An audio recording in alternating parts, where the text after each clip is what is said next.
An entrepreneur is someone who engineers a way to solve a problem. Now, there's people that think that they're entrepreneurs, but they're really not. If you're in the machine, running the machine, you're not an entrepreneur. You're self-employed. Yeah, you gave yourself a job, and that's fine to do for a little bit of time.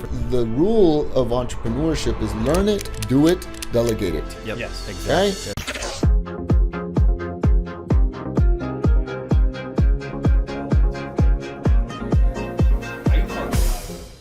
Welcome back To your favorite crypto podcast, Sometimes Crypto, the Unscripted. Crypto Podcast. Ayo. Third time's a charm. I like it. Yeah, Sure. we always mess it up some way. Every time. For some Right. reason, Every time. It's funny. That's Well, good content. This week we got a very special guest. Which this won't be out for a while, so we don't know yet. Yeah, we don't know when this is gonna be So out. it's gonna be a week. Yeah. We got Alex Miranda in the house. How you doing, Alex? What's up? I'm excited to be here, man. Yeah, I think we got a very interesting conversation lined up for today. I have no idea what I have to do with the crypto world, but we're gonna find out. Yeah. I think you got plenty to offer in this space. This podcast is gonna be very grateful for having you. To note, we are recording a little early. It is the 20th of Feb. Yeah. So any information here might be old by the time it comes Yeah. out. And we might break all-time highs by the yeah, time this is out. That is true. This is February 29th, so we had an extra day, so we had to take use of it. Oh, today's the 29th? Yeah. Leap year. Very cool. Right? Yeah, leap year. Yes.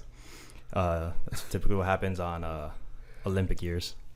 Awesome, man. So, yeah, this year's the Olympics going to happen in July. Is the Olympic this year? Yeah, July and August in France.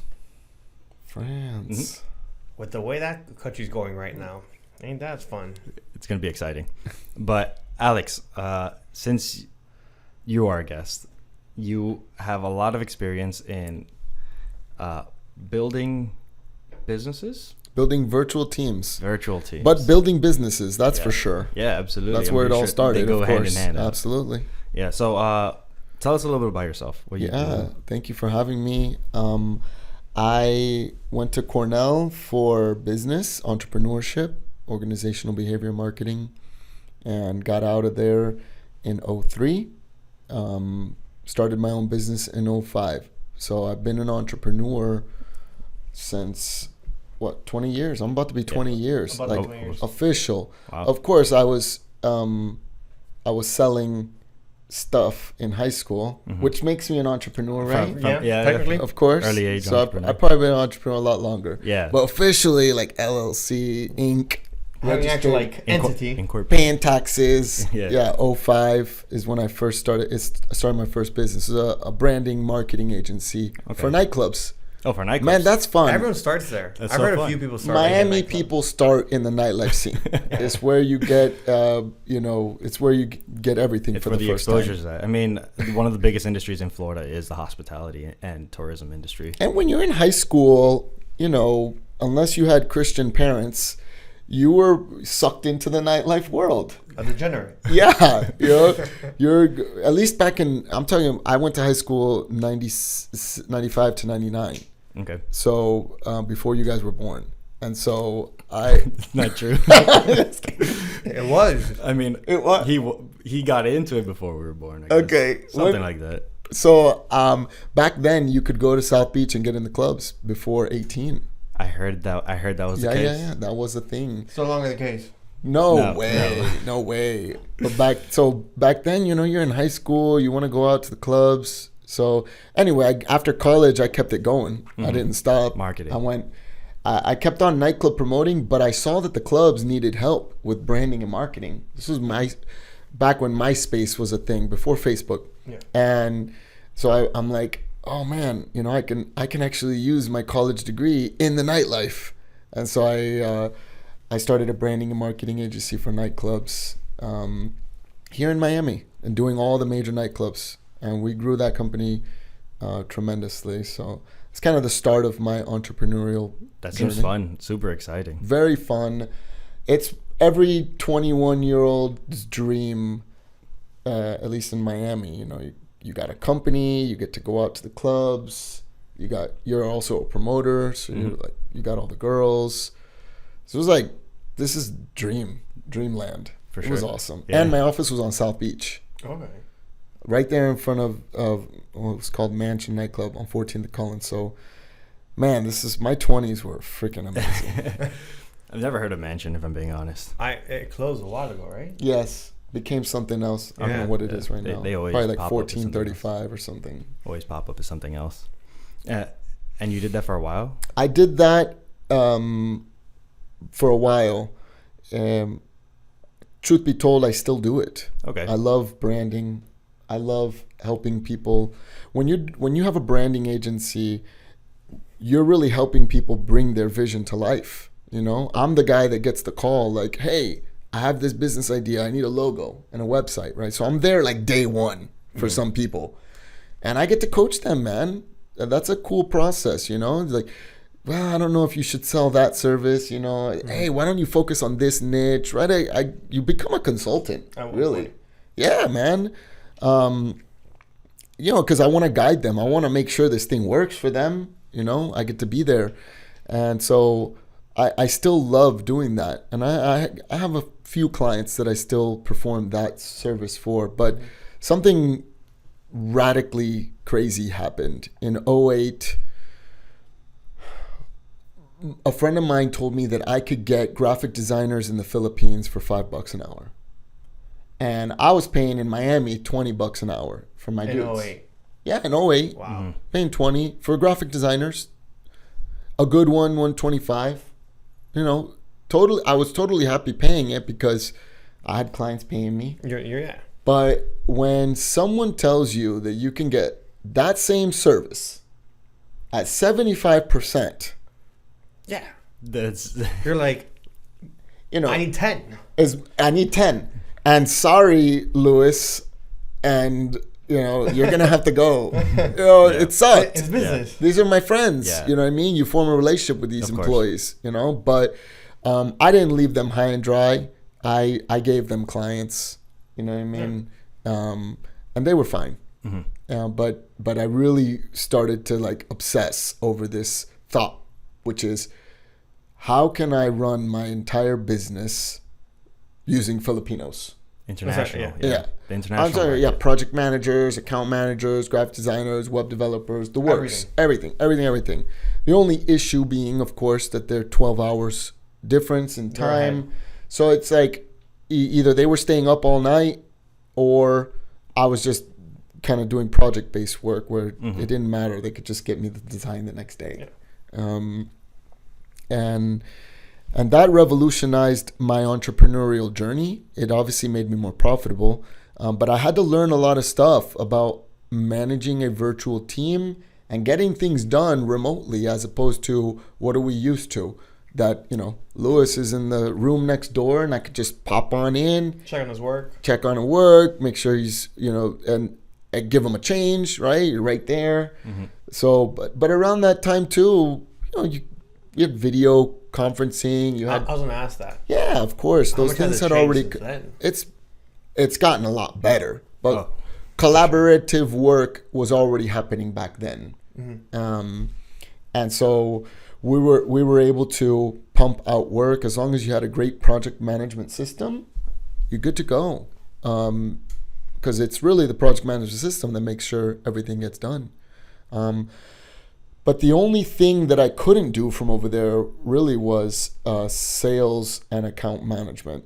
That kind of had to be done over here because you're dealing with the customer, 9 to 5, like real time, and all your other people though are sleeping because they're on the other side of the world. So we had to do some stuff here on this side. But in 2016, someone from Venezuela reached out to me. Really cute girl on LinkedIn. Her name's Mariana. And it's like, oh, I can be your executive assistant. And I'm like, all right. And she's in Venezuela, you know, and the price was good, $10 an hour. Yeah. And so that was my first Latin American. Now she's on my time zone. Yeah. Now the game changes. Big difference. Now they're, Now they can work they- 9 to 5. Now I can have them calling clients, you know what I mean? Doing 9 to 5 During, work. normal. Yeah, normal business operational work. And then she's like, oh, my friend needs work. You know, my friend from school, my friend, my cousin. So slowly but surely, I migrated my entire team from the Philippines, because I started asking her, do you have graphic designers, web developer friends? Yeah. And they all did, because in Venezuela, they have universities and just like ours, everything's normal over there. It's just like ours. Adobe's over there teaching. Yeah, they have the same access. Access. So tools. I started to migrate my team over to they call it nearshore. Nearshoring is offshoring, but near you, your country. Like offshore would be more Philippines.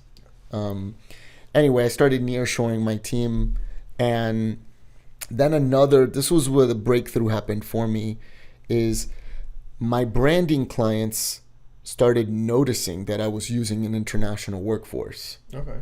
But instead of being mad at me, they were like curious. Like, hey, I know you're not paying them US prices. Like, how can I do that? Yeah. And at first I was like, bro, it's really simple. It's really easy.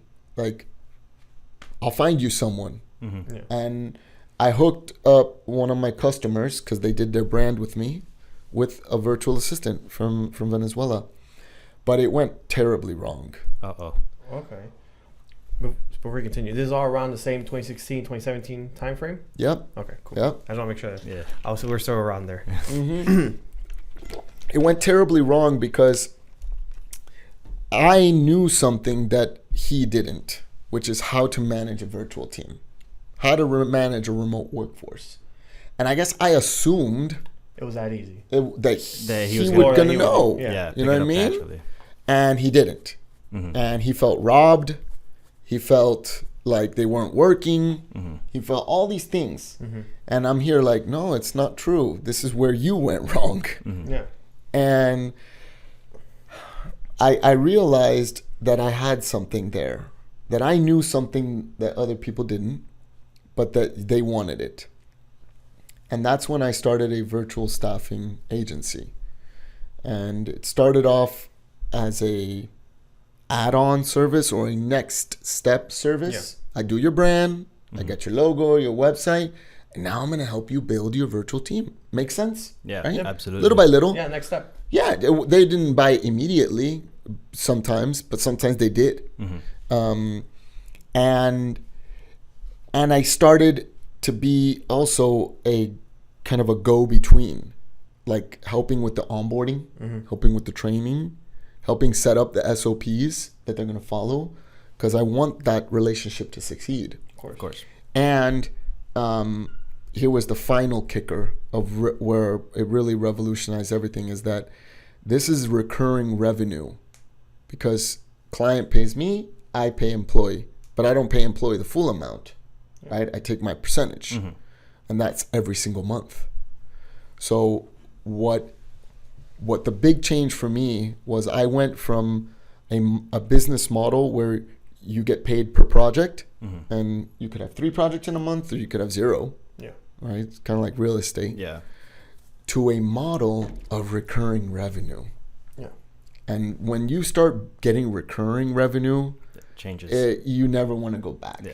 Because it's steady, you could rely on it, you know it's coming in, and now the name of the game is, Adding to it. that's it. Just becomes the name of the game. It's like rinse, repeat. So it's a game changer for me entrepreneurially. Now I'll never do any other type of business other than a recurring revenue business.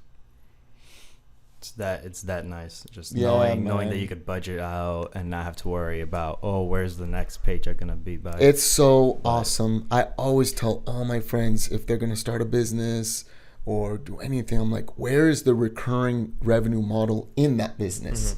And do that. Yeah. Like, structure your whole business around monthly billing.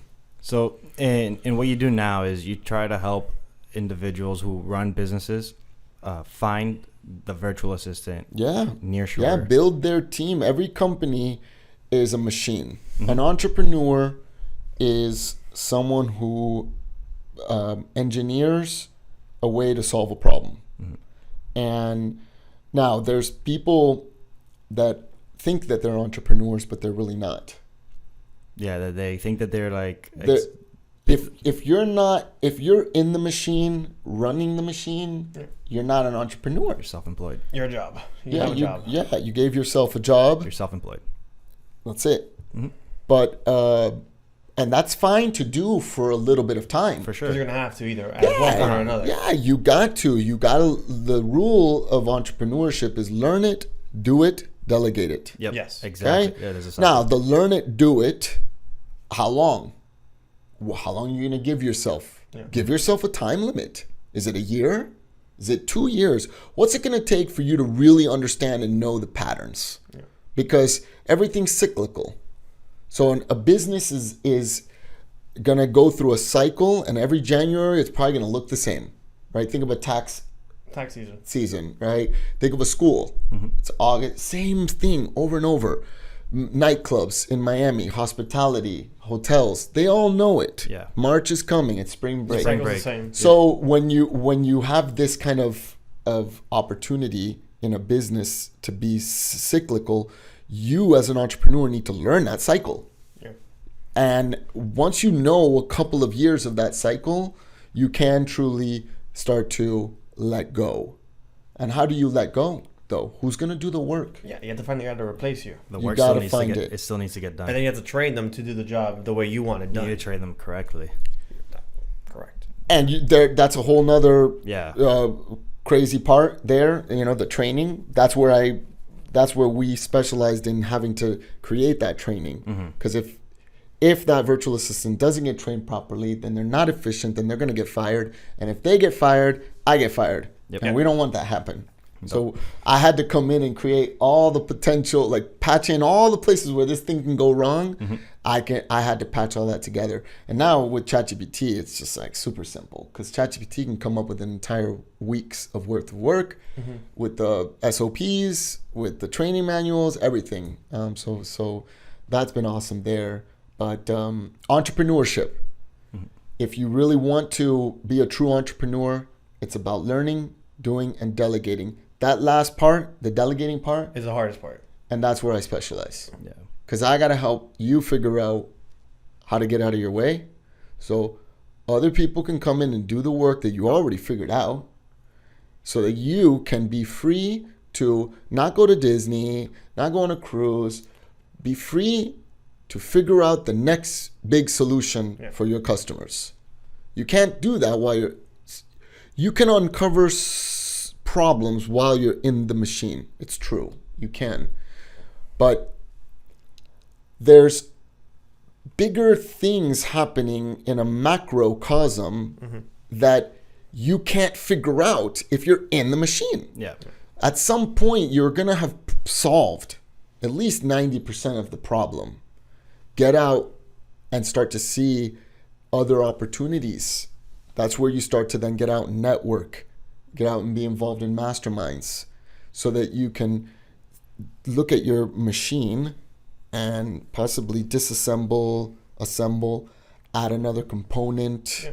You know, this becomes this like a living organism of sorts. Yeah, you're building this Lego, right, thing that's operating. It's going to be changing. And it's supposed to be producing cash for you. So the way you look at it is just a printing machine, a money printing machine. If you look at entrepreneurship and business ownership as money printing machine, it's a awesome mindset shift. Because now you start to look at it less personally and more objectively as the thing that's going to get me to where I want to be, which for me is I want to live in Disney. No, I literally want to live in Disney. Did you know that there's this community called Golden Oaks? It's inside of the bubble, the Disney bubble. I'm assuming you guys been to Disney, right? Yeah, of course I've been to Disney. My brother loves Disney too. Okay, so when you're in the bubble, you know, you cross through and it's like, welcome to Magic Kingdom, right? When you're in there, it's not just resorts. Yeah, no, it's so much stuff. There's a community of homes called Golden Oaks. I didn't know. Yeah, man, these are like $10 million mansions and up. Jesus. Oh, wow. Yeah, man. I know they have their own like police department. No, they got fire, all that Yeah. stuff. But this is owned by, I think it's like the Four Seasons. Okay. There's Managed by them. just residences. So they get access to the Four Seasons and all that stuff. But these are homes, man. These are real legit homes. That's wild. But they are over the top, awesome homes. Really cool I've place to seen live. them on Zillow and like taking the tours. And I decided that's it. That's my goal in life. Living in Disney. Living in the bubble. Yeah. Doesn't mean I'm going to go to Magic Kingdom every day. Of course. But you want to be in the bubble. I want to be in the bubble because if we, we're getting really off topic, but I love this. That's funny. If you're living in Disney, think about of all the places on this planet, where does the majority of the people in this world want to be? Even if you live in Africa, China, Europe. As of up until now, people want to leave Disney, but yeah, most people still want Disney, no matter what. I think that there's this, like, if there was one landmark place in the world, It's Disney World. it would, the majority, taking a survey, Yeah. I think it would be Disney World. And not Disneyland. No, Not World. Euro not Disneyland. Disney, No, not no, all no, those no. other fake, not fake ones. They're just small. They're not the real deal. My friend said that she went to Disneyland in California and she was so underwhelmed. Right, I haven't asked my brother how he liked it. I went. It's very different from here. Yeah. But the fact that I was like, oh wow, this is cool. We don't have this over here, but tiny. Tiny. Tiny. Tiny. I was like, that's it. I did both parks in one day. Yeah, tiny. okay. So anyway, I want to live in Disney. That's my goal. And as I shared with you, the homes are not cheap. No, obviously So I'm not. going to have to build a business For sure. that at the end, when I sell it, the valuation will leave me asset. such that I can afford to buy this home and live in this place where the energy, just being in that place, because everyone comes in positive energy, Yeah. right? You get the few dads who are pissed off and, it's a lot of money and they're all like pissed off. But for the most part, there's a high positive energy there. And if there was a radar for like energy, you'd probably see that as red. Like Orlando would be red. And Like off the charts. off the charts red, like purple, Yeah. leaning towards purple. And right in that little bubble. So if we do live in a world of energy, which I do believe we live in, Okay. I think most would agree. then Yeah. I think a lot would agree. wouldn't it Makes be sense, logical to put yourself in that energy field? Yeah. Yeah. Facts.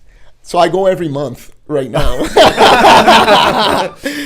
I go every month because the Just to be in the bubble. Yeah. Just to be in the bubble with my kids and my wife, and yes, it does, bro. You're happier. I'm definitely happier. I'm more like positive with my kids and my. Not that I'm not at home. I'm not a jerk when I'm at home. But it's different. It's different. So I want to feed off of that energy. It's not that the energy becomes my God. It's just that if there's a source, I want to plug in and be around it. Yeah. It's kind of like saying, you want to be rich, you got to hang out with rich people. 100. That's what they say. Cool. You want to be happy? Go to Disney, bro. Be with the happy people. Be with the happy people. It's true. So anyway, this the whole goal of entrepreneurship for me is to create a revenue stream where I can be creative. I can be free to create. Yeah. Because when you're in your business, it's there is creativity in there for sure. 100%. Yeah. But when you're outside of the business, you get to create at a different level. And when you build a virtual team, you're allowing yourself freedom, not to go and do nothing and retire. Yeah. Because that would be torture, Purposeless. death, prison. Yeah. Why the hell would I want to retire? I see all these people like, I want to retire by 33. Come on, dog. To do what? For real, bro. You're 33. Really? You got so much to do. Maybe what I think what you mean to say Do what you want. by 33, you want enough money in the bank to press play on a different idea that you want to do. Absolutely. That's different than saying I want to retire by 33. I would agree. I have questions. Go. So as of right now, your goal with your company is exit at one point, ideally, if the opportunity shows itself. My partner wants to do that. Okay. I really want to build a business that even my kids will one day work in and be involved in. So not to say that we're in different terms. I want to build the business as if we're going to get bought. Yeah, of course. However, the plan is, in my brain, I do not have an exit date or an exit number, which some people do. Mm-hmm. Some people are like, I'm going to build this thing to $10 million a year and sell it. And they're super... Me, I want to build it as if I'm going to sell it, right? You build to be investable. Of course. But I want my kids to work here. I don't think virtual staffing is going to go away, bro. I don't think it's a fad. In fact, it's about to get crazy right now. And I'll let you in on another hack. Are you ready to go to level 3 now? We're just getting started, right? We're 10 minutes into this thing. Yeah, you're good. We're good. Okay, there's another level to this. All right. When I had my branding agency and the staffing agency was going to start, I understood that running 2 companies is tough. Building 2 companies is absolutely a nightmare. I can imagine. Not everyone's Elon. You either do... Well, Elon has help. And I'm going to get to that. Okay? Elon doesn't do it all in himself. Mm-hmm. But I'll get to that in a second. When you're trying to start 2 businesses, it's extremely difficult. Because it's 2 SOPs, 2 marketings, 2 all this stuff. And think about the business I was entering into, which is recruitment, right, and staffing. Basic, Well, in Venezuela, I had to become an employment agency. Of course. But I don't live in Venezuela. So how's all that going to run, right? So what I had to do, and here's the hack that's available to us, all of us, who have money, of course, is you can hire, in Venezuela, you can hire a CEO. Oh, wow. Yeah. You can say, you start this business, I'm going to pay you, right? So it's a salaried job, right? But in Venezuela, guess what? Kids from UCF, kids from Boston, kids from Houston, they're, families in Venezuela, they'll send their kids internationally to school and then they come back. Mm-hmm. So the talent pool over there is crazy. It's just as equal as it's man. They're graduating with business degrees. Mm-hmm. And who better, 20-something-year-old, just graduated, he's in Venezuela, give him the freaking opportunity of a life. Absolutely. Yeah. It's like, you're going to be the CEO, bro, and I'm going to coach you, right? Now, I chose to get a young buck CEO, but you could find a 30, 40, 50-year-old in Venezuela. Whatever you want. You could find whoever you want over there, because trust me, 50-year-old in Venezuela who's got all this crazy business experience working for some Latin American corporation, trust me, he wants to be free. Mm-hmm. He don't want to go to work anymore. Mm-hmm. And he's willing to get paid $3,500 a month to do that kind of work, to help me start a business. Anyway, I found them young because they don't need $3,500 when they're young. They need $1,000 a month when they're young. They still live with mom. You know what I mean? But I told this dude, hey, listen, I got this business. It's going to be big. I cannot launch this on my own. You're going to launch this thing. I'm going to pay you. You're going to get a salary. And after 5 years, if you do well, I'm going to make you a partner in this company. In the main? Yeah. Okay. And so he started my company, Virtrify. Now, I started it. He took the wagon out of the mud. Yeah. I didn't have to. That's the hard part about entrepreneurship, bro, is that first 5 years. Oh my gosh, it's so difficult. And again, I had my branding agency, and remember, my branding agency feeds the staffing agency. So you can't like let I couldn't, You know, can't let one die. right? So, and the problem with the branding agency is that it was running on a virtual team, but it still needed me because I was the genius of each entrepreneur's new venture. You were still in the machine. Yes, I was still in the machine. So this dude in Venezuela finds a CFO and a COO. Both in Venezuela, of course. And two of his friends from high school. And both of them have to also study in the U.S. So this trifecta starts up my virtual staffing agency. What's the hack? If you're listening, the hack is you can start a business using other people, and you don't have to give them a percentage of your company right away. And if you tried to do that here in the U.S., you're going to pay a crap ton of money because someone's going to need a lot of money. Yeah, it's not cheap living. But in Venezuela, you could find someone for $2,000 a month, 2.5, and they become the one who brings it all to life. And you become the visionary. You are the architect. Yeah. But you're not the one building it. He then had to go off and hire recruiters. He hired a marketing girl. Yeah, he had to build a it. graphic designer. But I coached him. Remember, I coach entrepreneurs. I'm coaching myself, really. Yeah. Coaching. You're figuring out at the same time doing this whole other thing. Yeah. So I made the logo. I made the website, right? I did the branding for it because I have a branding agency. So I brainchild the whole entire thing. But I said, you need to run this thing. Because it does require, virtual staffing isn't like, okay, here's Carlos, I hope it works. Of course. No, you have to put an account manager in between. You got to bill every month. You got to check the hours, make sure they work. There's work that's got to get done. But guess what? I didn't have to do that work. My boy in Venezuela does that work. So for entrepreneurs with some capital, Capital's needed. and who are too busy but have a great idea, you can start up a company using virtual assistants.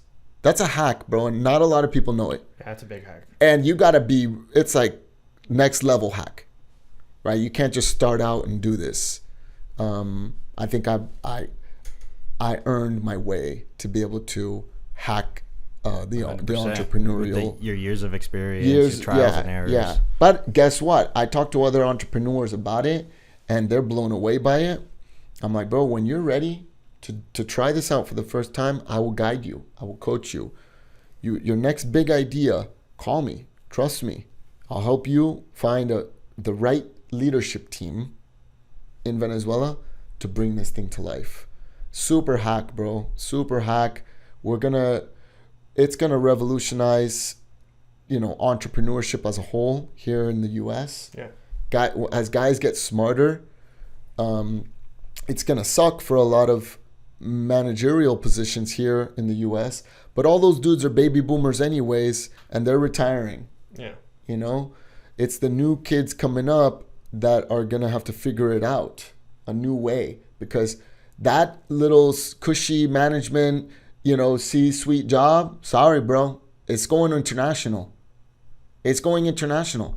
A CFO does not need to be in the office. You don't need them there. It's already a remote job. All these C-suite people, That's all remote. it's already remote. I think they go into the office for fun. But most of their work is done from a golf course, on some phone call. They're on jets. They're going meeting places. They're not working in an office. All those jobs are going to be gone. And someone in Latin America is going to do it. Or in Africa. South Africa is a big... Nigeria is huge for this. I don't think so much Philippines, just because it's 12 hours. South Africa is still 6 hours. The time difference is... So there's a little bit, they stay up till 6 + 5, 11, and they're still good. They're working more noon to 11. Yeah. But yeah, Latin America is going to be huge, especially as the U.S. kind of shifts towards a more, Hispanic population. We won't be the minority anymore. Yeah, that continues to grow. Very soon, we won't be a minority, what it's called. And a lot of people are going to try to help the families back in the countries that they're at. Yeah, man. So it's going to be huge. There's going to be big time shifts. If anybody's listening and if anybody here is listening and currently has a job where during the pandemic, you were able to work remotely, beware, you're not going to have a job in the next 5 years. So you already need to be thinking what's next. Either you get a job where you're physically needed, right? Like a store manager, whatever, physical job, or you need to figure out an entrepreneurial hustle. Yep. You'd probably be trading, doing something online. Yeah. But you're not going to be, sorry to tell you and burst the bubble, your CEO or COO is going to figure it out because I'm going to call him and tell him. Yeah, the world's constantly changing. It's evolving, and now more so than ever at exponential speeds. So if you're not just constantly training yourself and learning new skills, you will fall behind.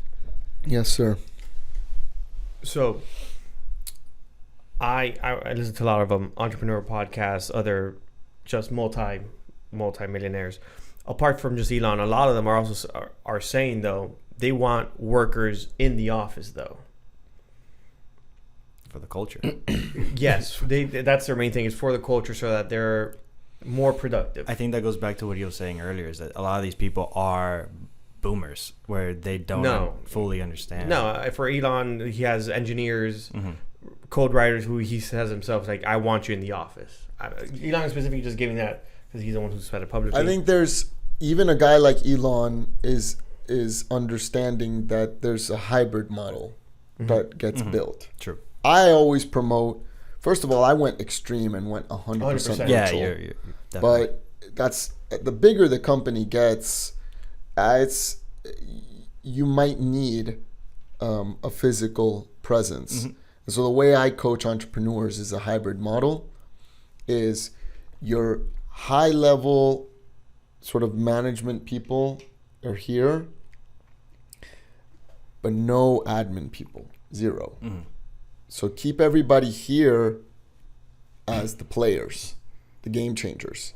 And I think guys like Elon and those big silicon guys, there is something different about, we were talking about energy earlier. Yeah. And people, like, people live stream from Disney, but that doesn't mean I'm going to feel the energy. Of course. Right? There's an energy when you're there. And I think that when people come together in a conference room, or you're talking, it's a very different energy that's happening. Absolutely. And I think a guy like Elon understands that kind of energy and play back and forth right away, kind of let's go back and forth on this and get everybody together and whiteboard something. You can't get that on a virtual space yet. Because this Apple Vision Pro thing might get us there. Apple and not might. Well, I'm saying might, like the first gen won't. If Gen 2 probably will. Also, if Neuralink makes it advance enough. Something, this whole podcast that we're experiencing right now, technically, one day I'll be in my house, and you'll be in your house. However, it'll look like this. Yeah. Yep. It'll look like we're here. Like what Zuckerberg showed with. Yeah, man. But then we could be like, you know what? We should do this in the beach. Click. And all of a sudden we're in a freaking Caribbean beach. Yeah. No, you know what? Let's do this in the snow mountains. Click. Now we're in the freaking mountains. I love this. I love where this is going. The exciting. Apple Vision, the whole thing. Like, I'm like, give me the chip, give me the lens, the contact lenses. Yeah, that's how I contact. Give it to me all. I don't care. Some people like, oh, but the government, they're going to track you. I don't care, bro. I don't do anything illegal. Like, I'm chilling, dude. What are you worried about? What are you doing illegally that the government can't find out? Sorry, bro. So for me personally, it's not. He's not doing anything illegal, but he doesn't want to be tracked. Yeah. So for me personally, it's not that I'm doing anything illegal, but what if one day they make something illegal that I was doing before? And then I'm like, well, nah. What if one day you get buried in an avalanche? Wouldn't you have liked the chip? Oh, don't get me wrong. I still want the chip. Oh, He wants to get the chip. He's not against the chip. I still want the chip. There's just certain things. that I'm still, limitations trying on the chip. Exactly. I agree. Making I sure agree. it's secure. He wants the chip open source. Open source. I don't care. You know, I don't cheat on my wife. You know, I don't care about being tracked. Mhm. I don't run from the IRS. You I don't- don't sell drugs. Yeah. I'm good. Yeah. Yeah. So for sure. give me, you know, track me, give me whatever you need to give me. But I love this. Think about a chip inside of you, and all of a sudden your phone vibrates and it's like, hey, you need some iron in the next 30 minutes, or else you might start to feel a little dizzy. Why don't you go have a banana? It's got 28 grams. What the frick? Yeah. The Vision Pro does that. Really? It doesn't tell you, but if you look at something and it Oh, like like a it'll give you banana, it'll nutritional tell you facts. the nutritional No, facts but of this the thing, But, like, this thing's or gonna- like this is alerting you. I Yeah. know. this thing's like, hey, sorry to tell you, bro, but you're gonna have a cold in 4 days. Yeah. Right? You can't control getting a cold, Yeah. right? But this thing can say in 4 days, sorry, bro. So adjust. Yeah. Because what I heard is that when you start to feel like you're gonna get a cold, you contracted it 3, Prior. 4 days. I don't know how Start what. a next period. So before. guess what? Your blood already knows it's coming. Yeah. It's spreading it. Or it's So spreading then it the around. chip could start to predict that, and it's like, okay, I'm gonna be cold. You know what? Start beefing up on your vitamin C, right? So that we can minimize the length of it, because you can't avoid it. It's a virus. That's it. It's done. You're stuck. But you could But you can minimize the effects of it. by Yeah. strengthening your body. Well, I want to know that, bro. Absolutely. I want to know that. I mean, one of the early use cases for the chip is going to be to fix blindness.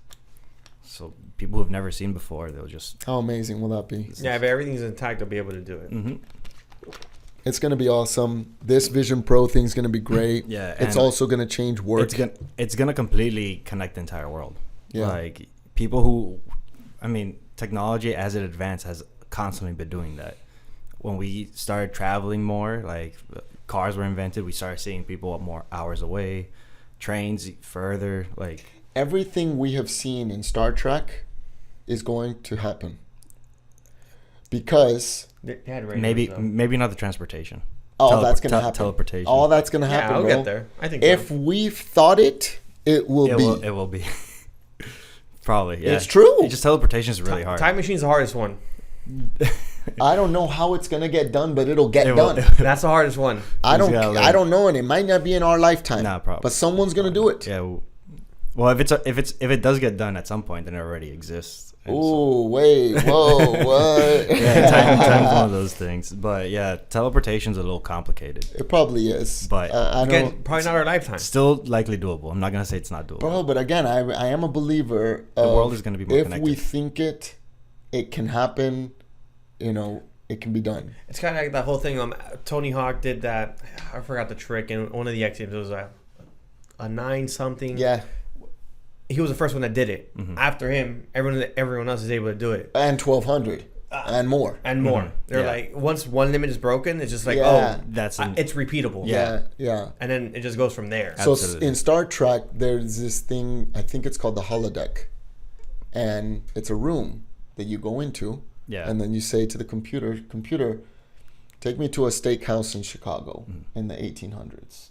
And you're in a freaking steakhouse. Yep.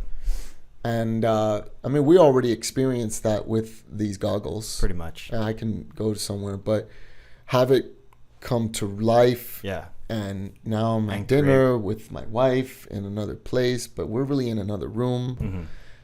Create workspaces, and it is. I think it is gonna really transform the way humans interact as a whole. Have you guys seen that show on Prime? Where it's like the Facebook, but everybody has a chip in their eye. Eclectic Dreams. I don't know, but it's a really cool show on. But this basically the Facebook of the future really controls us all. Sounds like a Black Mirror episode. And everybody's given these contacts Mm-hmm. that they wear, and you're either connected or you're not. Yeah. Right? So, but most people are connected. So I'm talking to you, but like right here are some stats about you and your social feed. It's called the feed. No, I haven't seen that, but there's definitely like a Black Mirror episode on this, like very similar Well, thing. the show is called The Feed, I think, on Okay. Prime. Anyway, it's a world where that's actually true. It's normal. It's how we're living. It's everyday life. It's no longer a theory. It's like, Just it's one of those reality. shows that plays it out. Yeah. And man, it's chaotic, bro. Like things can go really bad. I'm Really sure. bad. People But get I think that's just gonna happen in any world. stuck there. And they get like stuck in the feed. Sounds a lot like also like Ready Player I was One. about to say that. Have you seen that movie? No? Ready Player One is a VR world where everything's just video games, but like And it's fully connected, Yeah. and everyone lives their life within the video game because they're all playing to win the game. Essentially, the challenge that this guy said it's a Yeah. $1 billion. yeah, you inherit that virtual world Yeah. if you beat this challenge, and so a lot of people are just surviving off of playing that video game, but they're consumed by it completely. Well, we are consumed by social media, Oh. right? All of us. Yeah. But at some point, we weren't, Mhm. and someone warned, like, bro, if you do this, there's no turning back. Yeah, You're kind of gonna like get AI. consumed. So this whole thought process of like us walking around with goggles, I don't like whoever says it's not going to be the case in the future. Sorry, bro. It's just already here. Bad opinion. And Bad we're, take. we're gonna live in these, Yeah. whether it's the goggle or these glasses or a contacts. contact. It's gonna get smaller and smaller because this is how we are.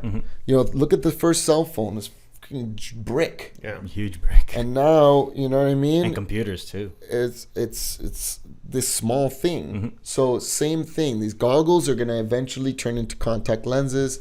We're gonna live in this world, which entrepreneurship will still exist. For sure. Businesses will still have to. People still need furniture. That's how right. that's how things progress. There's still stuff that's needed.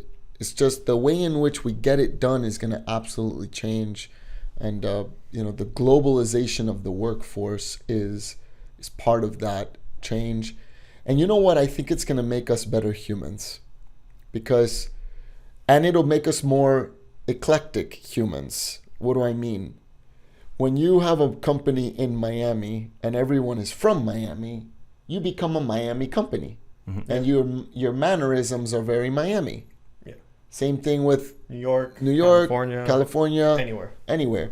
But when you become a virtual company, a company who has virtual employees, Meeting rooms. Yeah. all of a sudden you got some Filipinos in there, you got some people from India, you got some people from Venezuela. Well, now you're learning about new holidays and new traditions and new cultures, New recipes. new things, Yeah. and new slangs, Absolutely. new points of view Become a of the little- world. Yeah. A little bit less borderless. A And little bit this more borderless. will then in turn inspire new ideas, Absolutely. different things. And so this amalgamation of nations is going to be very interesting for entrepreneurs and businesses as we move forward. I already have people giving ideas that I would have never thought of. I think culturally they think different, Of course. and they therefore bring a different point of view. Yeah. Yeah. The culture that you're raised in will definitely impact the way you think. I remember hearing a study where just based off of the way you read your language, if it's left to right, right to left, up and down, that kind of affects the way you see time.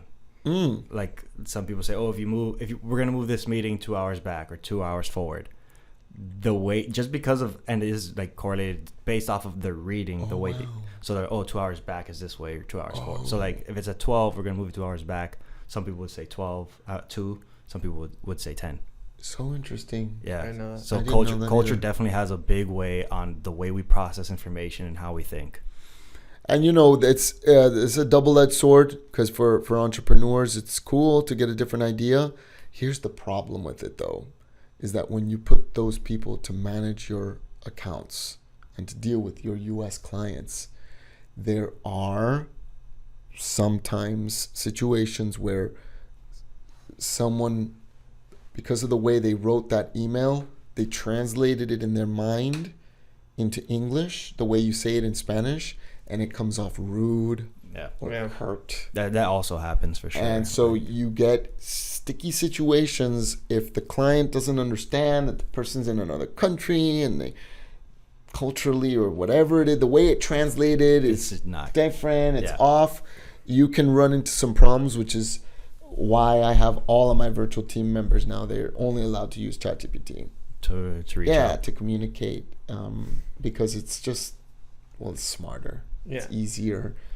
Heck, even I do it. So you know, it's not about them having language problems or cultural problems. Honestly, it's about that's better for all of us. Yeah, it's just so we're all gonna use it. It's not just like just because you're in another country. No, all of us are using this to communicate now.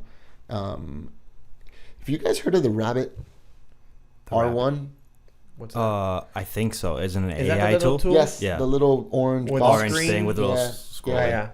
I love this thing. Have you used it? I watched the keynote Okay. of it. Okay. It's just coming out. Yeah. I think Okay. it's I wasn't sure if it pre-sold, was out or not. pre-orders. Okay. It's sold out, the first version. But I absolutely love, if whoever's listening, go watch on YouTube Rabbit Keynote, and you're gonna see how this dude, some Asian guy. Why is it the Asian guys? They come up with the best things, bro. This guy had to have come out of Berkeley. He says that the phones have become this. It's a mission to use your phones because everything is compartmentalized. So you want to get an Uber, you got to open the Uber app. Yeah. You want to get this, you got to open this app. So it's this constant changing of the environment has created distraction, inefficiency, and honestly, we're not using the phone efficiently anymore because now we're on it for social media. So now it's actually a waste of time. Yeah. The whole thing's a waste of time, he says. So he's invented this new language model that is now the god of all the apps. So now we speak to this machine that it has the relationship with all the apps and with ChatGPT. And you speak to it. So now if you try to, on your phone right now, if you try to say, hey, get me an Uber at 5 o'clock to go home, your phone can't perform that right now. The Rabbit can. Okay. This is where we're going with this machine. That's just one little stupid use case I pull scenario. up my phone. I try to need to message someone, but then I get a notification somewhere else about another message. Open up, let's say, WhatsApp, and I'm messaging the wrong person. I was like, wait, I need to focus on who I need to message. So, like, yeah, if I could just send a message, hey, send a message to this person. This thing is going to, and it replies like 500th of a millisecond and fast. starts talking. Like seamless. Fast. Yeah.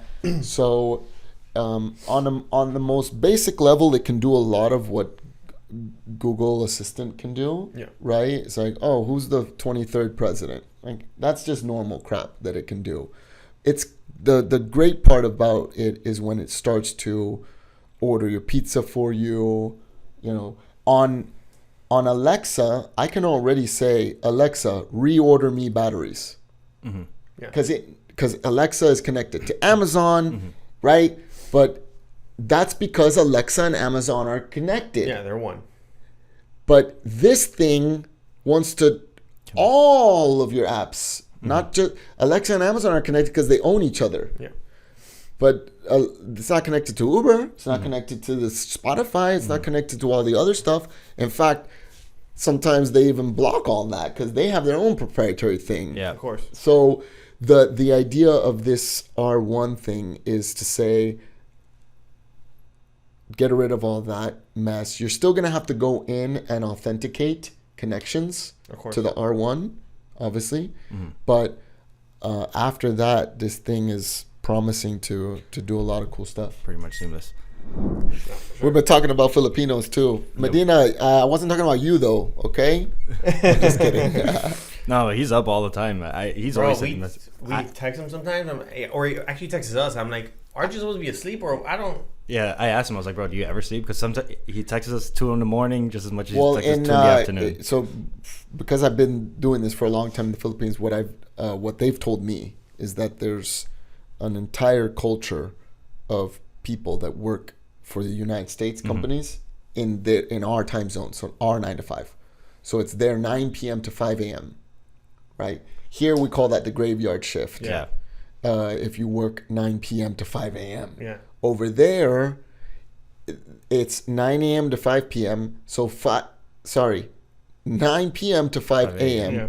So guess when happy hour is over there?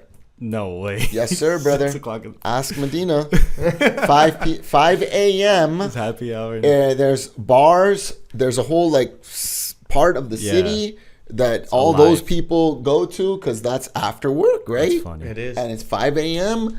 over they're there. partying. But they're getting ready to drinking, bud, because to them, they're going to bed at 9 a.m. They have blackout curtains at 10 that time. a.m., 11 a.m., blackout curtains. They're going to bed at that time to then wake up again at 7 p.m. their time to go into work at 9 p.m. Wow. for us. Interesting. So This they're is a hitting the gym. thing. This is a big thing over there. Okay. Huge. Yeah. Marlita, do you do all that? Do you party after you're done ending these podcasts? Trust me, he does. He's going to give you stories. Yeah, that's funny. Oh, man. Damn, So, I had a thought, but I forgot it. What were we just talking about before we cut? payments? What? Oh, the checks, writing checks. No, before we cut. I don't remember. Me neither, bro. I hate podcasts forever. You get remember the No, it just, the way I think about it, it's like, bro, it just wasn't meant to be. No, but it was because fuck it was. If it was meant to be, you will think about it, brother. No, return. I can't think about it. If you think about it, you forget more of it. Damn it! I don't remember what we were talking about. That's funny. That's funny. Yeah, I kind Whatever. of try to subscribe to that just to reduce some stress in my life. It's like, damn, I didn't think about it. Oh, yeah, we're talking about the rabbit, too, the R1. Oh, yeah, that's true. It was AI. AI? That's what it was. Uh-huh. Because no, it was a rabbit being an all-in-one thing Mhm. with just an AI component to not have to touch it, just you speak it. Mm-hmm. But it's kind of how like China has WeChat, and it's the one app that can do Everything. text, call. I mean, Call you Ubers. pretty send much. money, call the Ubers. Well, I they're was talking Ubers. about this today with a friend. Before, did you guys ever subscribe to AOL? Or you weren't even born? I did not. Use I AI. didn't You need were to. very I got young. Gmail. No dial-up very young. internet for Okay. me. No so- Yahoo, just Gmail. But my first ever experience on the internet, oh my gosh. Okay, I'm going to talk about this. I was in 10th grade. It's 1997. And my parents had to sign a form for me to get on the internet. Like an actual form? Yeah, like like a- paper? Because Yeah. of school. It was at school. Okay. In the in the computer room Yeah. of the school, but because the internet was so parent consent needed. Was needed. Yeah. For sure. So, and I was a great student, so I earned the right to go to the single computer that had internet access. Okay. 10th grade, 1997, and Dial-up internet. yeah, I'm sure there was that. I don't know what they did in the school because it was in my classroom. And bro, can you just imagine? I mean, you got to try to imagine. You sit down in front of this computer, and you've never watched a video on what the internet is. You don't know what it is. You have no freaking clue that this thing is gonna revolutionize your life forever. .com bubble hasn't happened. And other people knew what the internet was, but I was a 10th grader. But adults obviously knew what it was. Yeah, it was still Web 1. It was just to access information. So, they knew. I'm a 10th grader. I don't know. I sit down at this thing and I just start typing away. I have no idea what I'm doing. And I visit Angel Fire. I was just like, it's probably like blogs. But I had no clue what I was getting into at all. But then my parents got AOL. AOL was this all-in-one, beautiful, amazing place. You could chat there. You get your email there. You get your news. You could play games. I mean, it was beautiful. You got one sign-in to the access to the world. Everything went through AOL. And for some strange reason or another, Americans or the world, I don't know what, we didn't want this all-in-one place. It's too advanced for its time. And it started to fraction. And that's when then, because it used to be you go to AOL for search. If you guys weren't old enough, but like even radio stations would say like keyword, keyword whatever. Like radio stations would say keyword blah blah, because that's what you would put in the search bar To find within AOL. So all the companies had stuff in AOL. It was this world Okay. that you didn't need to go outside of. But of course, that's a monopoly. Yeah, I was gonna get there. I think it's because of monopoly laws. Yeah. I don't think it was monopoly laws. I think it's just that people could create outside of AOL. Period. End of story. There was room for competition. There's room, right? So AOL found itself as the dominating the thing, but someone else comes out with something, a different website, a different browser, a different Google search, a different Search game engine. platform. Yahoo comes out, different things come out, and it's Stream all of a engines. sudden, all of us who thought AOL was the internet. Or was the best form. No, we just thought Oh, AOL yeah, was the the only internet. one. It Yeah, was I'll give just you the that. internet. Think about it. It was like, This is the internet. but all of a sudden, other internets started popping started up. And you're popping like, up. Hold on. and- What's what's Wait, going on? What? Oh, so I don't need AOL anymore? Is that what you're saying? And so we started to sort of disconnect from AOL and its all-powerful, all-in-one environment. Some people stayed. Most of us left. And we started to experience The the vast realm. craziness of the internet. The world's gotten a lot crazier since the internet's. The same thing happened with cable TV. Yeah. It used to be that all of it was in one box and you subscribe to Stars and blah blah and HBO, but it's all in one box. One One click. one place. You just go to channel 1584. But now, bro, what a mission to watch TV, bro. Yeah. Like, I'm like, wait, is that show on Paramount? Or wait, is it on Peacock? Babe, is Who it on has it? Peacock? Who's got... Oh, God. Click, it's always click. changing. Who's got Get the out. boys? And then you got to click Peacock, and it's got to load, and it's like profile. Fuck, now I got to select my profile, put my password, because I don't want my kids going into my Peacock. So I'm like, all right, got password. Now I'm in there. I'm like, fuck, it's not in Peacock, man. It's in Paramount. Yeah. Who's playing the game? Well, soon- Which NFL? Oh, is it on? Wait, on NFL? Peacock. Is it NBC? But wait, Paramount. What a mission it has become, to the point where I'm like, I used to complain about cable all being in one place and how I wanted things fractioned, and now I'm like, wait, do I really want fractional living? What we want is seamless. Things to be as seamless as possible. It's like, oh, this thought comes up and I want it done. I think that also happened because cable created a monopoly per se. Not monopoly, but not more so. It just since they had full control of the environment. The same AOL story. Everything Yeah. became fractionized. However, I do think this is part of an contracting and expanding Yeah, it's Absolutely. of technology. And when I heard of WeChat and all the things that it does, I thought, wow, that's amazing. Yeah, Like, great. where's our WeChat? It's on its way.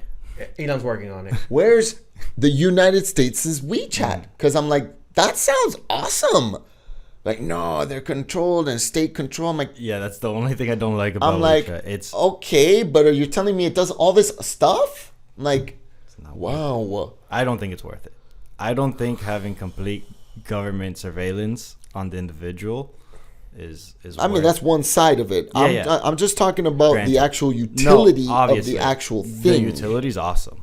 It just Man. how can we get there? I mean, Elon's that's what he wants to do with X at this point, which was his original idea when he first launched X back in early 2000s, I think. Well, he's far from it. At least. Well, he currently just got text and call on. He's currently getting all the Okay. trans what's the word for it? the right to transact on the app through. He has like what 30 states that he's applied for, and they've been approved. I didn't know this. Yeah, good for him. I haven't been on X.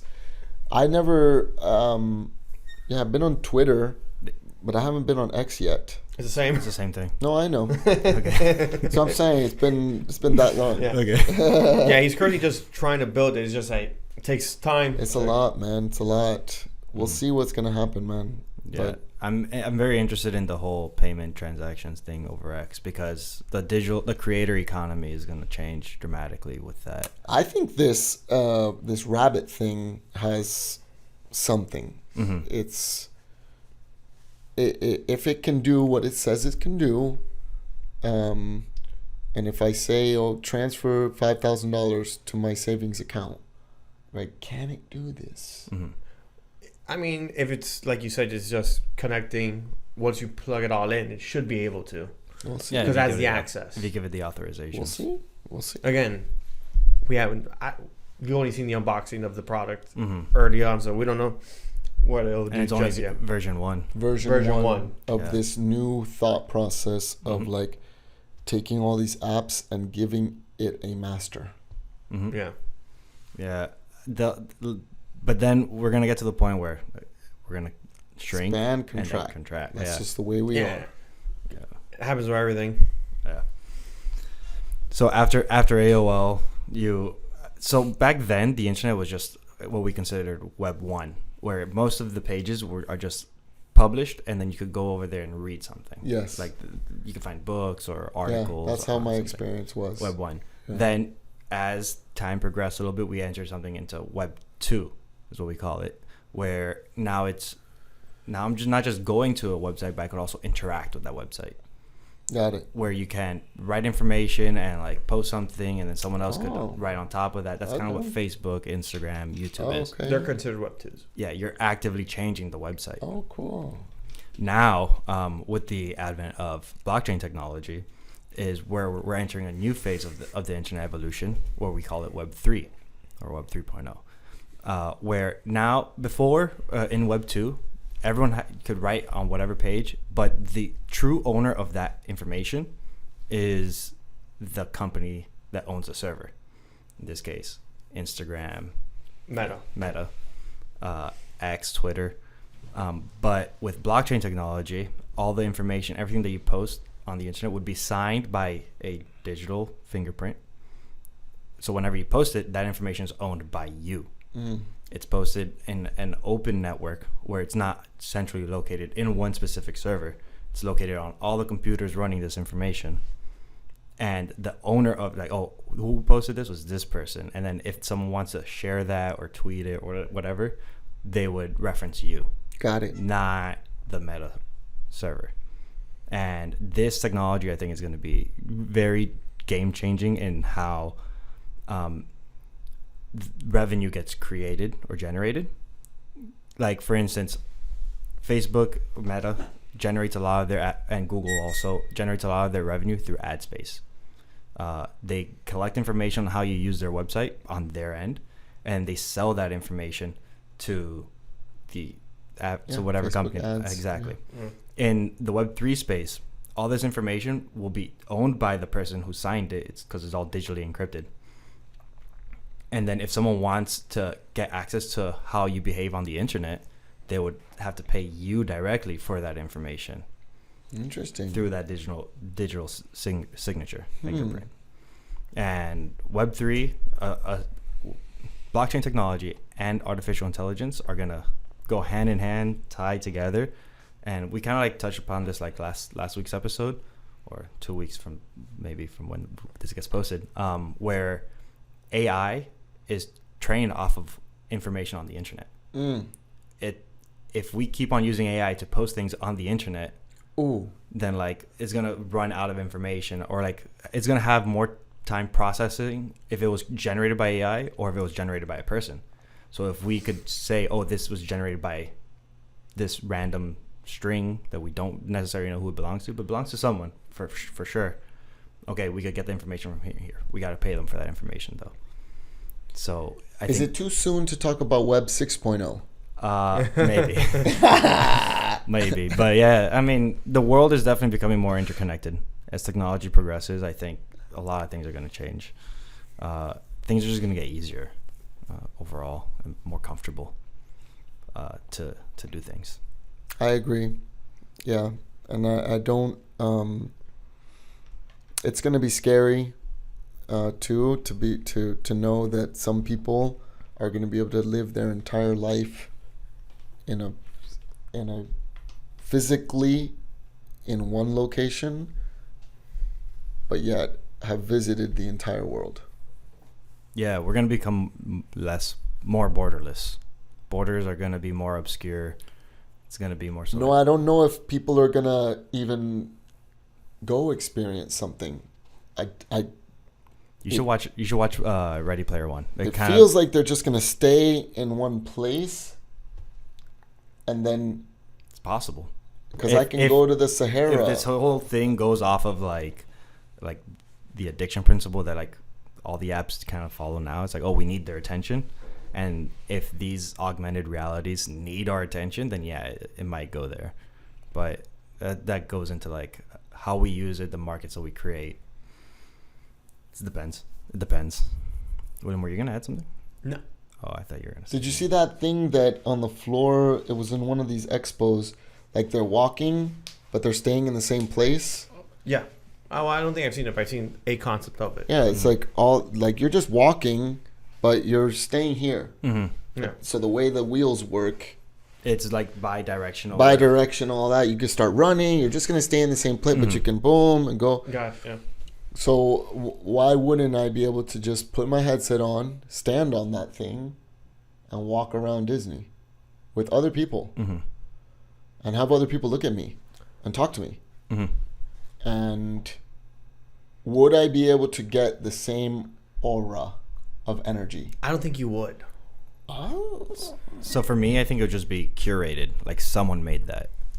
Made that. Or they tailored we're gonna co-create it. Or they tailored it in such a way where they want you to have this experience versus in the real world. Well, if you go to Disney, everything in Disney is tailored. Stationary. For sure. But it's already been, someone already walked through. But you wouldn't say Disney is the real world either. Disney's like a world of perfection where like things are just like catered to you. You go out and you travel the Sahara, for example. You don't know what you're going to expect. Like things are just going to happen. Or if you go to the Amazon. Like You're right. Live and in person, it'll be difficult. There'd have to be a 360 camera set up there. That's just streaming. Yeah. There'd have to be streaming for then something to be a live experience. But when this whole like North Korea thing started happening and getting crazy, I went on Facebook on the goggles, the Oculus. I'm like, what is North Korea, right? What are you talking about? What's going on in North Korea? Back in 2020, when Trump had issues with North Korea, I started to get curious. Like, how does North Korea look? Right? What we see, all that. So I'm like going on Oculus to try to find, and someone did a 360 camera in Pyongyang Square and like different, and I'm like, oh my God, I'm in North Korea. Yeah. Right? I'm not here because I can't go there. But you're there. But I'm there. Yeah. This is the world we're going to live in. Yeah, absolutely. That we're going to be able to climb Mount Everest, go to Machu Picchu, but maybe not have to deal with the trek. Do you want to climb Mount Everest? I don't want to. It's too dangerous for me. Yeah, but I sure would do it virtually. I feel like the I think it'll get you close to the experience. It feels similar, right? But but without the dying of hypothermia. Yeah. But then where's the sense of accomplishment? Yeah, I think it gets you like 70% of that feeling. Your sense of accomplishment will come from having done all of the major mountains in the world virtually. Your sense of accomplishment is just going to change. That's like that guy who bowled I don't know how many perfect games in Wii Sports of bowling. Yeah. And he's like, oh, I made so many. There's accomplishment Yeah, inside of the digital world. For sure, 100%. But yeah, look, someone who wants to climb Mount Everest, they have, there's mental things going on. Challenges. I mean, oxygen levels are super low up there. No, I'm saying the person who's made the decision that they're gonna do this, they've been through something in their life, bro. Mm-hmm. They've got trauma. They've got something that they're trying to overcome, and climbing this mountain is the answer and the solution. Interesting. Because, bro, you don't it's like just superimpose all the stuff and just throw it onto that mountain. Something happened, bro. Something happened when they were a kid. Something that gets very psychological. Absolutely. Talk to all of them, and they will have a story. Like they will have a story. I think the only mountain I kind of would like to climb would be Kilimanjaro in Africa. Yeah, that one seems cool. It's not as dangerous as Everest. The only mountain I want to climb is Space Mountain. Oh man, that'd be an interesting experience. I love, of course, I love Disney. My friend went to Africa on a safari, and he's rich dude. He's sending us pictures of like lions, and I'm like, it was in a WhatsApp chat with a bunch of dudes, and I'm like, hey, how long did it take you to get to there? Yeah, like, well, got to fly to Spain, and then Spain to wherever, and then catch a bus to your resort. Then in the resort, gotta get over to the Sahara, wherever it's at, these national parks. Yeah. Mm-hmm. And then you still have to wait around, because it's not like there's a location where the lions are. Yeah. You gotta be with the right guide. It could be a couple hours, bro, before you see anything. And he's telling me this, he's explaining it on WhatsApp. And I'm like, brother, in 3 hours and 21 minutes, I can be at Animal Kingdom looking at a lion on a Sahara mm-hmm. in a safari truck. Yeah. With a guide. I think it's the same. No! I'm going to be the guy. It's not the same. Oh, it's the same. No, not even close. He showed me pictures, brother. In fact, the Disney one was better, because there was Pride Rock. When he sent me pictures, it was like down the side of the road. It looked ugly. Just sleeping there. Yeah, I'm like, nah, bro. The ones in Disney are even cooler. They shave them real nice. I don't think it's the same. Yeah, it's not the same. You get to avoid the transcontinental voyage, the sleeplessness. He probably sat first class, but I wouldn't be sitting first class. Then you got these buses and people. And come on, brother. Of course, it's not the same. It's better. When I don't you go to agree. Disney. No. No, it's an adventure. You go on an adventure. So I think the virtual world will never have that adventure aspect to it. No, I think that's what it'll be different. It will not be the same adventure, completely different. So I just don't think that the real world can be replicated through and through 100%. But I do think that the virtual world has so much room to create new experiences that don't exist in this world. Did you ever were you guys around for a company called Second Life? No. Okay, so at some point in time, sounds like a euthanization type when thing. I think it was around the time when MySpace and Facebook, when Facebook was coming around, there was some dude created what's called Second Life. Mm-hmm. And Second Life is it was this second world that you'd log into on your computer, and you had an avatar. And you could buy land on there. There was real transacting in there. There was, it's basically what Meta, like the first version of Meta. Mm-hmm. The stores started sponsoring Second Life inside of Second Life. Sounds so like Web3. Macy's was in there. Decentraland is a Web3 application that sounds very similar to that. It felt like The Sims at one point. Yeah. When I logged into it at one point, I'm like walking around. There's other people walking around, right? So there was no computer people walking around. It was real people. So you had an avatar. We could go to a nightclub together.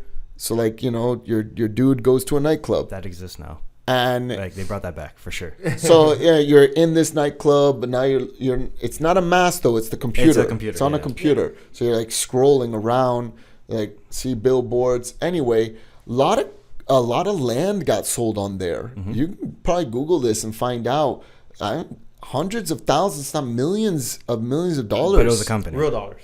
Real dollars, because you had to transfer the money in there. Then you could buy land within Second Life. But it was a company. It was a company that owned all of this. So mind you, Web3 is doing the same thing, but it can never go away. Like as long as there's a computer out there running it, it's gonna be out there. That land still exists, and it's not worthless as it is now. Well, this just guy, like out of yeah, Second Life probably doesn't exist anymore. I've never heard of it since. So then, if you had land on that, if you invested in a property land, like you're done. Your It's gone. The beauty of Web3 is it's not. Yeah. So just like to bring it to crypto. Yeah. Oh, well, yeah, I didn't know that. Yeah, particularly. I think Decentraland runs on Ethereum. Yes. Yeah. So as long as someone's running Ethereum, like Decentraland will be there. It's in the code. Oh, it's a real place? Yeah, it's a real place. Yeah. It's a real place. Like you could now, since we have the goggles. Is it like Warcraft? No. Is it like Zelda? It's like Roblox. Roblox. Okay, there you go. It's like Roblox. One of those. Yeah. But there's clubs. And it's ever there's expanding. shops. It has no limit. So I think there's a fixed amount of. They create limits to create value. Yeah. To a degree. Oh, okay. So there's a fixed amount of land. Who's they? The decentralized organization that governs it. But they're running on Ethereum. It's running on Ethereum. Correct. So there's a company called Decentralized It's Organization. It's an application. Who owns that application? The people. Everyone who owns the governance token. Yeah. Can I buy a governance token? Yes. Yeah, anyone can buy a governance token. Yeah, Correct. anybody could get a governance token as long as you're participating in the thing, right? It's like you need to be a citizen of Decentraland to want to get a governance token. Way. Yeah. Okay, and so in there, there's stuff happening. There's plots of lands that you could purchase a plot of land. Okay. That will be there because someone's running Ethereum. And are stores in there? Yes. Yep. Okay, so this is Second Life. Yeah, Second. That's what I'm saying. Cool. It's So Second Life started off as this promised land Yeah. of that. And I just think it was too early in the game. It was Probably. too visionary. too early, and it was owned by a company. Exactly. So now you had, So remember, Go. I was gonna bring up just because you labs, same idea, Okay, yeah. but with the other side. Okay. And so have you heard of Bored Apes, the expensive monkeys? Yes. So they're creating currently their own world. Whoever owns the Bored Ape can enter that world as that character. Yeah. And then within it, there's going to be a game aspect. They already sold same virtual land for millions of dollars to whoever bought it. And it's the same idea. But you're going to be the character. And Your character. Your avatar is whichever character is integrated, and you could go into that world as that avatar. And idea is to build it and just to be somewhat of that. Okay. To be able to go in and... Yeah. And This is funny. So those things are digital items that we call non-fungible tokens. Mm-hmm. They are unique, using encryption, unique on the blockchain, and they're owned by a specific wallet, or in what I said earlier, fingerprints or signature. And any NFT, non-fungible token, related to Yuga Labs, the entity, the original entity that created the thing, you're able to enter the other side, which is their metaverse. Oh, wow.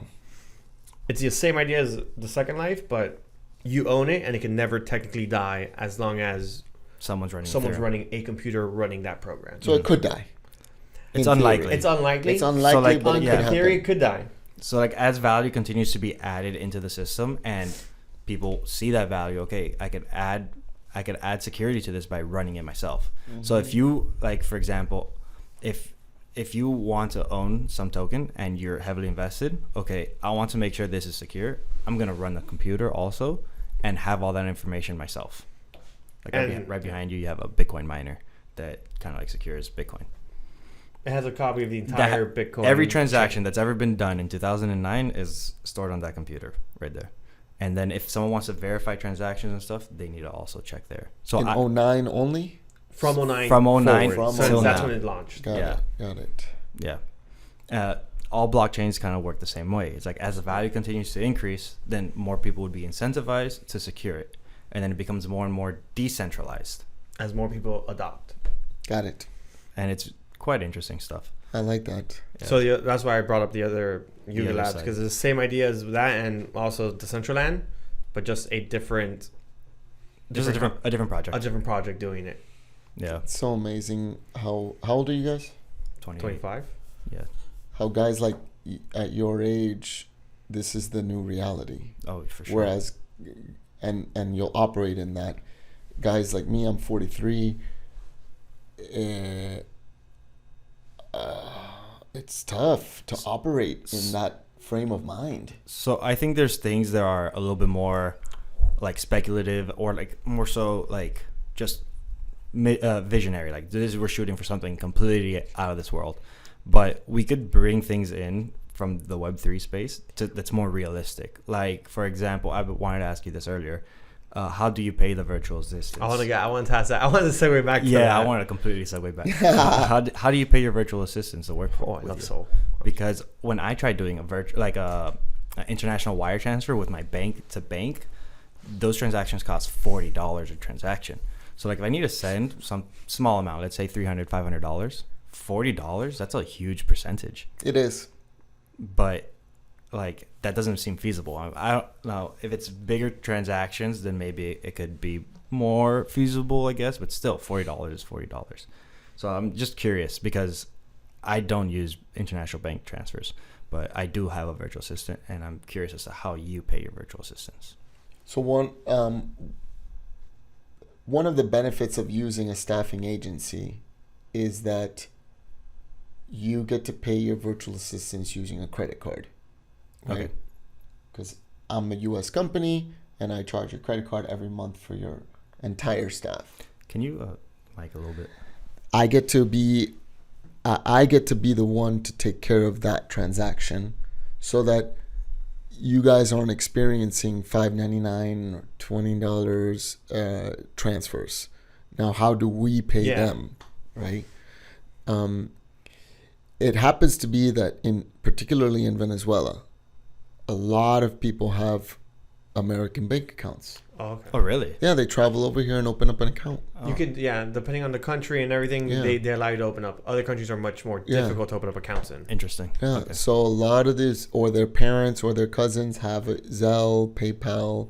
So it's very easy for me to pay our people over there, because the culture over there, particularly, is, and I'm just talking about Venezuela. Yeah, I don't know about other yeah, countries. Other countries will be different. But there is a huge culture of go to America, get a bank account, and then go back to Venezuela. Mm-hmm. But now you can get paid through Zelle and PayPal. Yeah, Zelle is definitely affordable. So that's how we do it. Would I be open to, and have I thought about paying our people using coin? Cryptocurrencies? Yeah. Have you considered it? I have. Mm-hmm. Yeah, I'd be very curious to. I'd be extremely open to it. So, like, you said that something that I think is a bottleneck in the whole payment system, where the Venezuelans have to come over here. That's a whole trip that they need to plan to come to open up a bank account and then fly back. The beauty about like blockchain technology is that anyone anywhere can open up an account without needing completely for free. All they need is access to the internet. And governments aren't controlling that IP access to certain sites. Some do more than others. There are some that are much more, I would say nonchalant about it. It just depends on the country. I wouldn't know Venezuela. I know ours, for the most part, you can access it pretty easily. They haven't blocked it. If anything, they block. At least for wallets, they can't really do much about it unless they block all like wallets. Okay. But so wallets are program softwares. It's not necessarily a website. And it's all typically open. A lot of them are open source. So as long as you find a file somewhere, anywhere, it doesn't matter where, you could download a wallet onto your computer or your phone, and it will generate a QR code or an address. Yeah. If they could try blocking some sites, but they won't be able to block all of them. Got it. Okay. So for the most part, someone anywhere can open up a wallet. A wallet. A wallet itself. The hardest part in crypto, for the most part, is onboarding your first initial cash. Yeah, like having money inside the system, because like where does it come from? How do you earn it? But like and how do you use it? Because that's where I think I'd run into some blocks with my people. Is like, hey, I'm gonna pay you in cryptocurrency. So open up a wallet. Cool. Hey, I transferred $1,000. It's there. For them, it's like, okay, now what? What do I do with this $1,000? How do I go buy my groceries? How do I pay my cousin who I owe $20 to? How does it work? Explain it. There's a handful of different solutions out there where if they wanted to sell it like for like cash, they could exchange it. There's exchanges that exist where, okay, I have this $1,000 of Ethereum, Solana, of Bitcoin in my wallet. Let me change it for cash and then deposit it into my bank account. But those exchanges are websites. Those exchanges are websites. And those could be blocked. They can. But also there's a bunch of them. For the most part, most countries do have their own exchange that they just work with. Yeah, complies and with comply to certain of their regulations and whatever. Okay. So like for ours is Coinbase. It's our biggest. It's the biggest one for the U.S. For the U.S.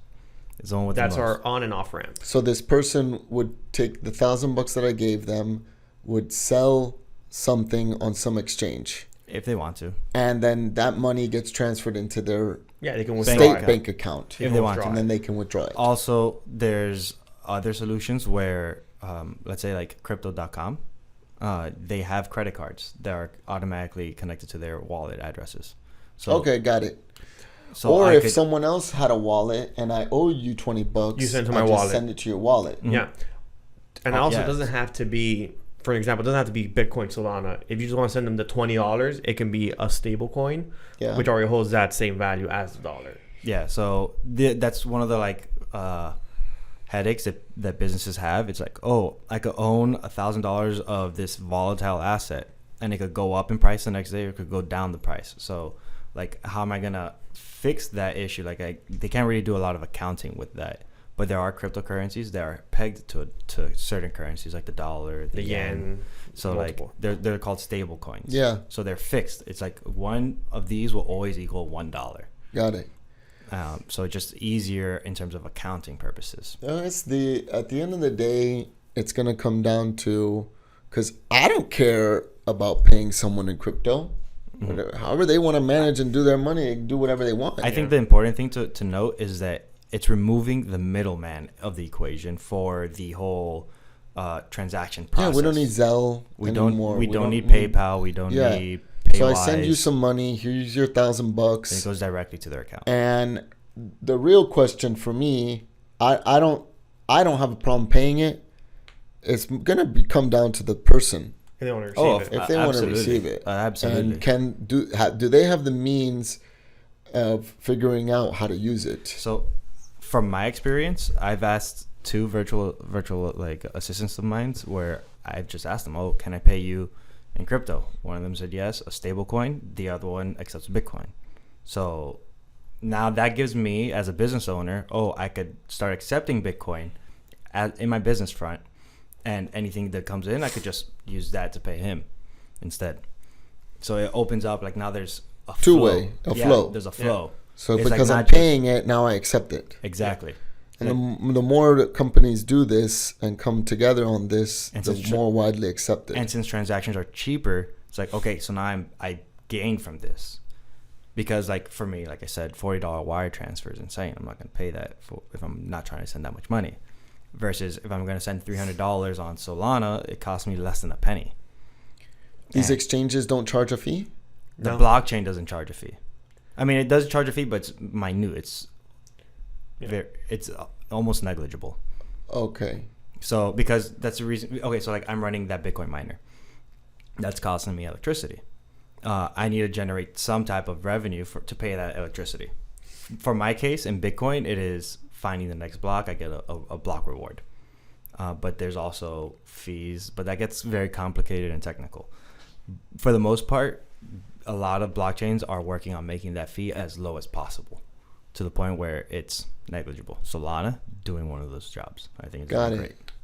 and for the most part, exchanges do charge a fee. It's a percentage. For Coinbase, a transaction could cost you, if it's $1,000, it could cost you $15 to transfer within the exchange itself. But withdrawing, it doesn't. I think you said that backwards. To transfer, it's To transfer. If I withdraw on Coinbase, like send to another wallet, there's a fee associated to it. No, I think it's the opposite. taking money out. Yeah, is taking 15%, money out would be the but fee. transferring is free. And then, Opposite. Then. you sure? If you transfer if I go and send it, So like let's say you have Coinbase account. You Yeah. send me Coinbase. You send me money on my Coinbase account. They would cause a there's transaction a fee. Yeah, of course. I know that. I'm pretty sure. Check it. Do it. I'll do it, but I'm pretty sure it's backwards. If you try to withdraw it, there's a fee because at that point you're getting off the chain. You're getting off their business. Business. I'll be honest. I don't withdraw. Off. Yeah. He's like, I don't withdraw. I don't withdraw. Check it. So I'm extremely open to it, to paying in that way to my virtual team. Could I see a situation where everybody wants to get paid that way? Sure. So I actually have a little conversation that I had with someone. Let me pull that up. I need your Coinbase address. We're transferring Coinbase to each other? Is this what's happening? We're trying to test it out. But like I had this this conversation. I asked him if I sent him $1. I go, did you receive it? He goes, yeah, I received it. LOL, how much was the fee for $1? Not even a recognizable amount. I go 0.0029 cents. That's how much it cost me to send $1. So he got 99 cents. 99.99 whatever. Yeah, 99.99 cents. I'll take some Solana if you don't mind. Just because it's going up. And I go, it's 10 cents to send $360. That's a 0.027%. I go versus traditionally 12.5% in terms of transacting. Of course. That much, 360. I have Sol just because it was the first one that popped up. I'm sorry. You're chilling. So you're about to send him. He's about to send me. Hold on. I'm about to see if it's going to charge me a fee. Exactly. He ain't going to send you nothing. He's not going to press confirm. You could chill with that. Trade. Do I got Sol?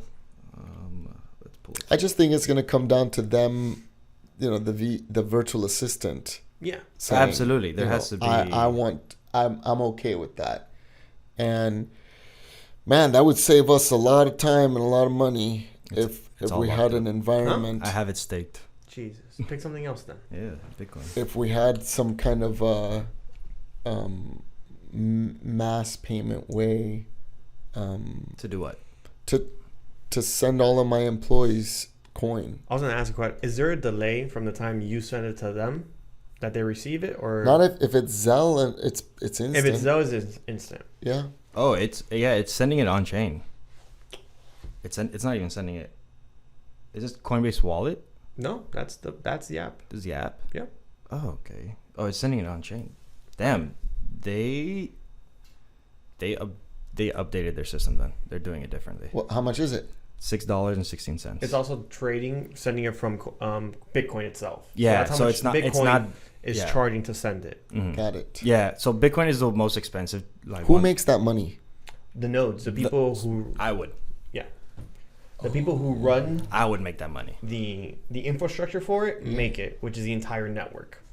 So we're getting rid of the payment card processors and becoming them.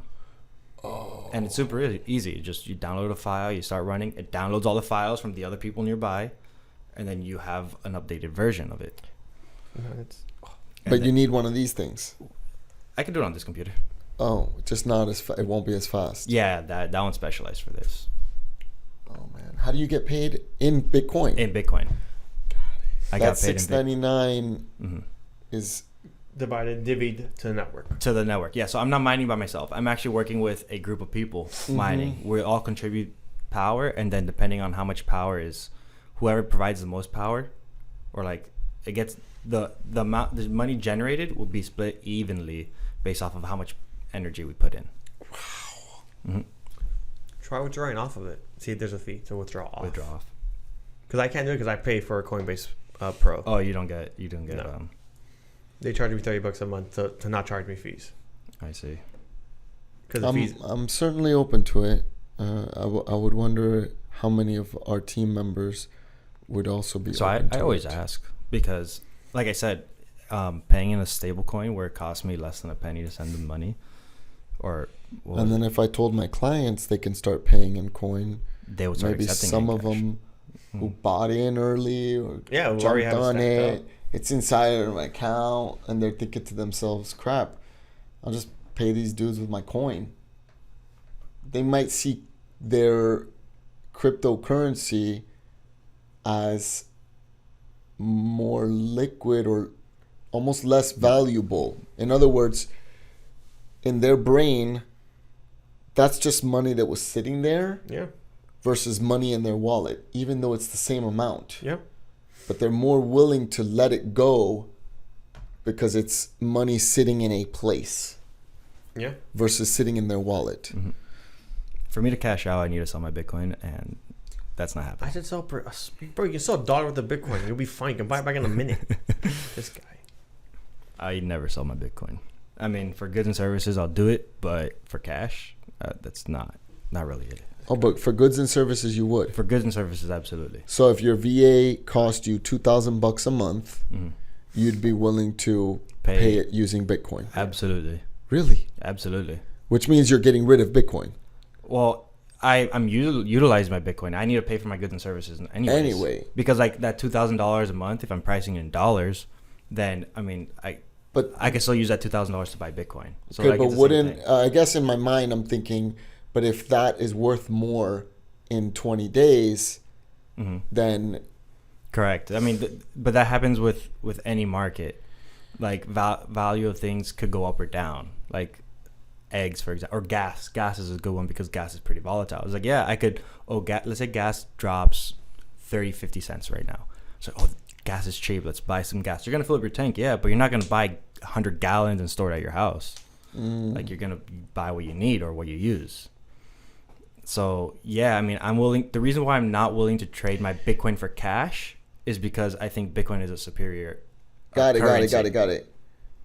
Got it. But I wouldn't sell it. I mean, I would use it as currency for like trading value, but I wouldn't trade it for another tool that's doing the same job but not as good. You know why? It's because you don't see your Bitcoin as an investment. You see it as a way of.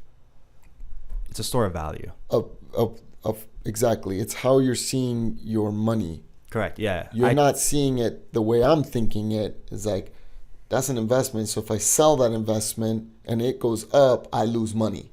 Yeah. Correct. Whereas you're seeing it as, no, this is money. This is money. This is money. This is I'm going to say the best money. The best money. The best money. And so for me to transfer that for another money that's not as good, I don't see the logic there. Would you, if at some point you ran out of money in your coin, of Bitcoin, because you've paid enough services, you bought a car, you bought a house, you found a guy who's willing to get for a house, you basically depleted your account. Would you then take dollars that you earned at your job, slam it back in there, and continue to transact in there? So I would assume he would be doing it as he's trading it, as he's using it. It wouldn't be he just uses it all until it goes to zero. As he uses it, buys more Bitcoin. Uses it, put it back into Bitcoin. Yeah, so I have reaccumulate the asset as you use it. I try to get as much Bitcoin as possible. So you take your paycheck and you buy more coin. My paycheck comes directly as coin. Oh. Yeah. I set up my bank account to be Coinbase, and they automatically do that transfer for me. So the company you work for pays your... They pay my check normal. For them, it's just, I asked them originally, I was like, can you pay me in Bitcoin? They're like, we're working on it. Okay. So they pay you a normal check. They pay me a normal check. And then you have to deposit that into your bank account. That automatically transfers it and deposits it. Got it. You set it up where any money that gets deposited into this account automatically comes in as cryptocurrencies. Which currency? So I have a a variety that because you could kind of like split it up. Oh, you can preset it to split up. Correct. Yeah. So for So example, give me 25% of this, 40 10% of this. Exactly. Okay, got it. So you're preset it up. I preset it up, Cool. so it's automatically. So you've like, got there's some high curren- risk ones and There's some currencies vol- for some utility. Like for me, Bitcoin is a savings account. It's the best savings account that exists. So if I know if there's any money that I know that I could live without right now, it goes into Bitcoin, 100%. Mm-hmm. If there's something that I was like, oh, this is a little bit more like spending money, I'll put it in like Solana or a stable coin maybe, but stable coin just because it earns APY. And on top of that, my check comes in. I also have some like cash on another exchange that's constantly like I think like every week, just buy a little bit of Bitcoin, small amount. Buy a little bit of crypto, so constantly. And then on top of that, I have my miner back there that's constantly generating me Bitcoin. Got it. So I have like a variety of ways where I try to have crypto flowing in. Got it. I So like that. I work for it, and then I also maintain it. Look at that, bro. Yeah, I like that. And then in the case of spending it, I have no problem spending it because it's money that I've earned. Money is meant to be used. Money isn't like I'm not trying to accumulate money because money is the thing. No, I want what the money gets me. Yes. I want the money to be a tool for me to create and explore this world and do things in this world. Yes. So yeah, it does me no good having, let's say, 10 Bitcoin and not doing anything with it. True. You're right. Like You're right. I would happily spend Bitcoin. Yeah. But I will not spend Bitcoin to buy dollars. That's what I will not do. Got it. Doesn't make sense for me. Yeah, I guess I'm just seeing it again. It's an you see it the way investment. you see it the way as most people see it. It's an if I buy this investment. today, my dollar value is going to go up. I could sell it, and then I made more dollars. Or my But- friend that bought it at 8,000 and now it's worth 60 something, Mm-hmm. Yeah. and now he's 2.7 mil or 2. Yeah, if he's whatever if mil. he's sitting good, but like you could see it as that. Oh, my dollar value went up, or you could say that like your dollar value went down against Bitcoin Yeah. because it's like now it costs you more money to buy less Bitcoin. It's true. That's inflation. Wow. But in terms of like using as payments, like it's affordable, and we get rid of the banks, we get rid of payment processors. Like I am responsible for my stuff. Message to my CEO and ask him, maybe we send out an email and find out if someone is open to getting paid. Just to see, because like if your clients can save transaction cost, whether it be $3 or 40 more. for whatever, a significant percentage in transaction fees, then that just more on their, like that takes away more from their bottom line, right? Correct. Yeah. I'm gonna find out. So the way I explained it to my VA was, oh, bro, if I send you this through cash, like bank transfer, It's too expensive. Like it costs me a job. Like it costs me one project from your end, or like let's say like a couple hours. It's like if I could do this off, I could eventually like just get more work done for you, and then like that way we both benefit. Win-win. Yeah. Exactly. I like it when you explain it that way. Yeah, I mean, like he's like, yeah, absolutely. That's why he told me, he was like, yo, the transaction fees are insane. Like, Yeah. I was gonna say that specifically Solana, which does have cheaper transaction fees. yeah, Got it. yeah. Every chain's a little bit different. They all have their use cases. Yeah. Yeah. But that's just for the people who have. That's for the people who have a little bit more time on their plate because they have their business a little bit more automated. Yeah. And they have virtual assistants working for them. And Yeah. They could like, okay, what can I do now to make it a little bit better? Let's see which currency works best for us. Also, in our situation, there was a delay. Like it took an extra. It took a day. Oh, I took a day you're or two. so right. I completely forgot It also about took that. a day or two to process It took a day. the payment, the sending On the fast on the fast one. It would Correct. take like a week, like normal, or like 3 days. Yeah. So it wasn't instant. Versus Solana, immediate. Yeah. Boom. A minute. It's like I sent it to him, literally within the minute he's replying back, yeah, I got it. Same as like Zelle. I don't. The thing is with Zelle, I think, is that there's back end So stuff that to doesn't. in our eyes, it's instant. It is. In the back end, it's not.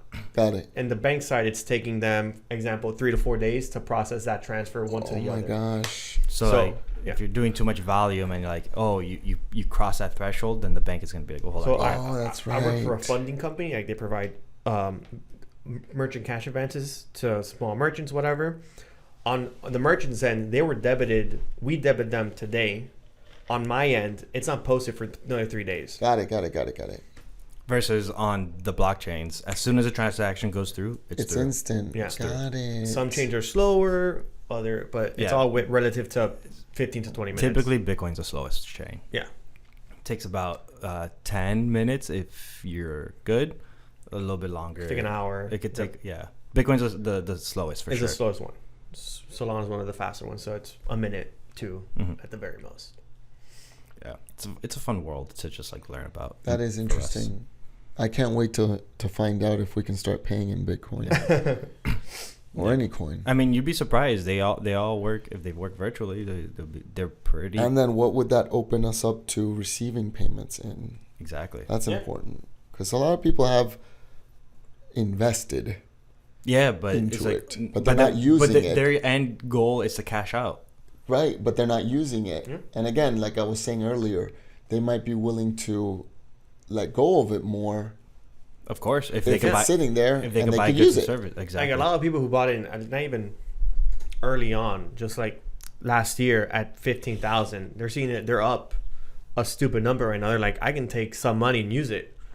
True. I'm up this much. It doesn't affect me. True. Exactly. They're less scared of taking some profits. I like this. And even though this is just the beginning Interesting. of the cycle. of the cycle. Oh, I'm so excited. So there's this event that happens every 4 years where the reward that the miners gets cut in half. That's due to like circulation and supply to cause lower supply when demand is stabilizing. And typically what happens after that is the market starts to pump. It starts to go up in value because demand has stayed stable, but now supply is getting cut. So then the value just naturally has to go up. And then as the value goes up, more people get interested. No way. That's what happened in 2017. That's what happened in 2021. And it's what's happening now. That's what's going to happen now. but Because it happened earlier. it's happened way earlier. No one's expected this. If you want to see, this so happening, meaning that time period where it cuts happens around here, give or take. Then this happened, we dipped back down, and then this was the final peak. So this time around, ETF, which is what happened in January, happened around here. Let me see. August, right around here. And then bull market restarted around here. ETF happened here. And then because of that catalyst, it pumped the price to basically prior all-time high. The halving, which is that thing you just spoke about, doesn't happen until another 2 months almost. In April. That's In in April. like 51 days from now, I think. And we're already touching the prior. Yeah, this is All-time high. unprecedented. We've never seen anything like this. So this is like this one. Yeah. And there's gonna be another dip, and then it's gonna go up again. So that's the thing. Typically, this dip happens prior to halving. There's a small moment where you see this dip here is where we should have already had it here. We've never been so close to our previous all-time highs So early. so early into Got the it. cycle. Got it. Oh, so We're here. Right now, we don't it's know gonna if there's gonna still be go up and Yeah. then up more. yeah, because Yeah. if it touches all-time high, like we don't know what's gonna happen. Like this is all new stuff. Exactly. So ideally, I would say ideally for me, there's a little dip. But there's I so can buy much more. demand more. pressure Yeah, in the ETFs, we the may not ETFs see that. Okay, so for example, Bitcoin mints 900 Bitcoin every day. Right now, that's consistent. That's been happening for the past 4 years. Coming April around 20th, 51 days from now, it will 450. Yeah, it'll be cut in half to 450 a day. The ETFs, as of yesterday, Are buying. February 28th, have bought over 10,000 Bitcoin A day. in that day. The day before that, 9,000 some. So the day before that, 8. They're or buying 7. more every day. They're buying 10 times more than the current supply. When that gets cut in half, they're going to be buying even more than what's being produced. And that's what I'm talking about with supply and demand, which is basic fundamentals of economics. If supply is low and demand is high, and demand keeps on rising, the cost of goods and services have to go up. In this case, the good is the currency, Bitcoin.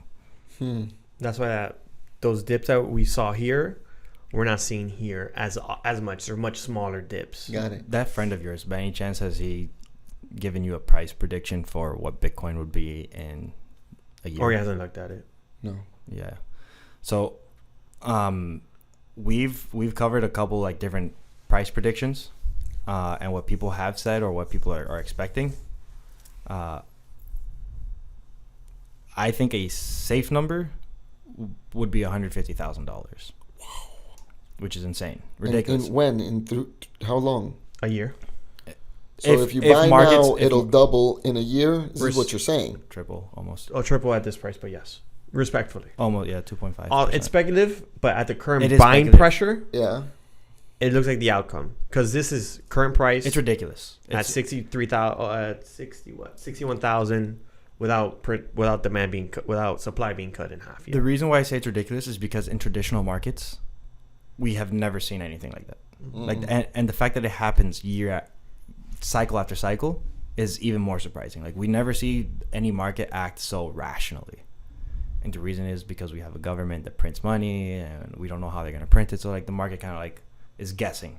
But with this market, we know what's going to happen in terms of supply and demand. We could have a backtrack history of like what demand looks like and kind of project forward. Got it.